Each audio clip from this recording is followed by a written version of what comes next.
احلى كيك شتوي ممكن تعمليه هي كيك السينابون. جميل جدا، تعالوا نشوف احنا بنعمله ازاي. بس يا ريت بقى ما تنسونيش في اللايك والاشتراك في القناة على اليوتيوب وصفة هدير سعد.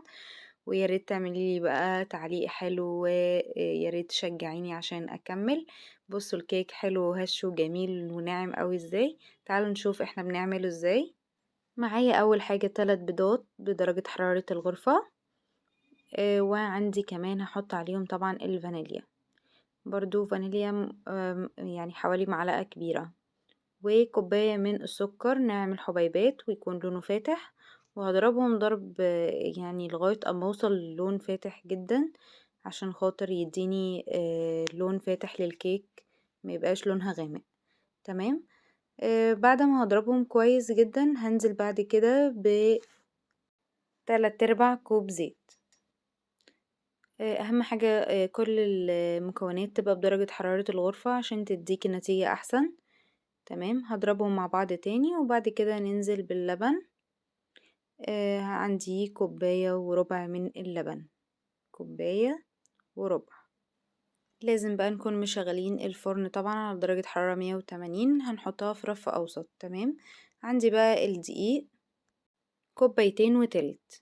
بنخلهم طبعا عشان خاطر يبقى فيه هوا ويخلي ويساعد الكيك انه يبقى فيه هشاشة كده وطراوة في الكيك. وكمان لو في اي حاجة او اي شوائب في الكيك في الدقيق، النخل ده بيساعدنا ان احنا نكتشفها يعني. رشة كمان بقى من الملح، وعندي معلقة كبيرة من البيكنج باودر.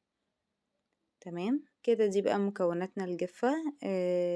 دي حاجة سهلة جدا، يعني الموضوع سهل وبسيط. والكيك ده حلو جدا وكمان مناسب جدا لجو الشتاء. بيدفي وطعمه تحفة بجد. ان شاء الله هيعجبك وجربيه، وياريت بقى تقولي رأيك فيه في الكومنتات. وياريت بقى لو عجبك الفيديو ياريت تعملوا شير عشان خاطر يوصل لأكبر عدد ممكن. تمام، هنقلب بقى كل المكونات دي. خلاص احنا مش لازم نستخدم المضرب بقى، بعد كده نستخدم المضرب اليدوي عادي جدا لغاية اما المكونات كلها تمتزج معانا. نحضر بقى خليط القرفة. عندي معلقتين صغيرين من القرفة، وعندي معلقتين صغيرين من الكاكاو الخام، وعندي معلقتين كبار من السكر نعمل حبيبات ويكون لونه فاتح. او لو مفيش، لو متواجد مع عندك سكر بني حلو جدا برضو. وهنحط معلقتين من اللبن ومعلقة من الزيت. ممكن استغنى عن اللبن واستغنى عن الزيت، وممكن اخلي اللبن بس. الزيت ممكن ما استخدموش خالص. انا اللبن هحطه بالتدريج لغاية ما اوصل لقوام كريمي شوية. ممكن استخدم بقى، يعني استغنى عن ده كله واستخدم بودرة بس، يعني اخليه خليط بودرة كده. تمام. بعد ما امتزجوا مع بعض طبعا نزلت باللبن كده معلقة معلقة، يعني انا زودت اللبن برضو. وبعد ما لقيته وصل لقوام كريمي شوية، هنزل بكام معلقة كده من خليط الكيك، وهقلبهم كده لغاية اما يمتزجوا مع بعض. وكده يبقى الخليط بتاعنا جاهز. نجيب بقى الصينية بتاعتنا.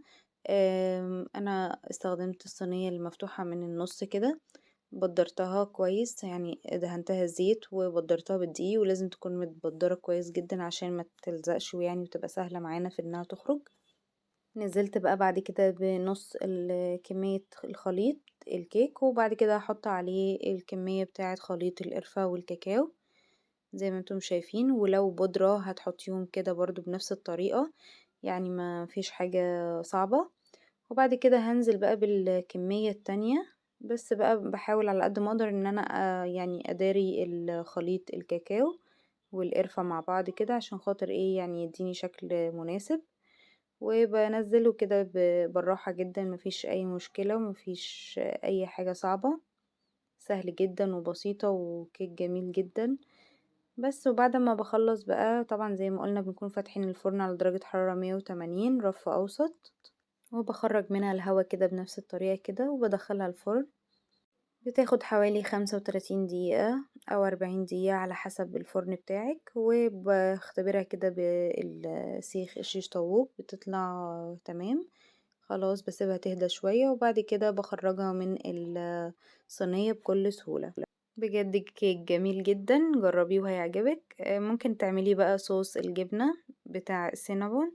وممكن بقى انا عشان مش بحبه فبستخدم الحليب المحلى المكثف، وبكون انا عندي على طول في التلاجة فبستخدمه على طول في اي وقت. ممكن تستخدمي الكراميل، بس انا زي ما قلتلك انا هستخدم حليب المحلى المكثف، بيبقى طعمه حلو جدا مع الكيك. وعندي برضو كراميل كده، لو مش موجود عندك كراميل خلاص كفاية الصوص بتاع الحليب المحلى المكثف، وجميل جدا بجد. وحليب المحلى المكثف بيديكي نفس نتيجة صوص الجبنة. جربيه وان شاء الله هيعجبك، ويا ريت ما تنسينيش بقى في اللايك والاشتراك في القناة على اليوتيوب وصفة هدير سعد.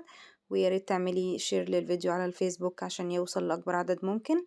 واعملي بقى الكيك ده وجنبه بقى حاجة دافية، وتدفي بقى في جو الشتا الجميل ده. وبالهنا والشفا، والسلام عليكم ورحمة الله وبركاته.